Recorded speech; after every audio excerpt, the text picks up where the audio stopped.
Welcome to YOUCANIC. In this video, I'm going to explain why you're losing windshield washer fluid. So this is a windshield washer fluid reservoir. Most cars have this installed right behind the bumper, or it could also be behind the fender on the side of the vehicle. But it's going to be towards the front. It's basically, if you look where you have the cap, where you add windshield washer fluid, this is going to be right straight below that. If you are adding windshield washer fluid and you start seeing it loose, the most common place where they leak is right here. Is where the motor goes that pumps the windshield washer fluid on your windshield.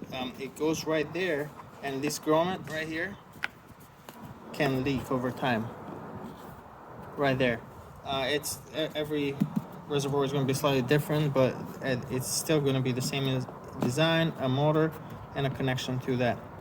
The second place where they leak is the level sensor. This also could leak, and if you remove or if you could look at this, and you can easily see where it's leaking. You can add windshield washer fluid and see where it's leaking. Another problem with these is that sometimes they can crack right here towards the top, or they can start leaking right here where the hose connects to it. And if that's the case, what you might notice is that you can add some windshield washer fluid.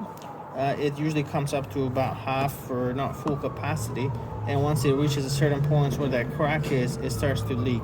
So if you're noticing that you can get some windshield washer fluid there but not full, you can't get it full because then it starts leaking over, then you probably have a crack somewhere towards the top, or you have a leak right here where that goes in. But that's it. Thank you for watching.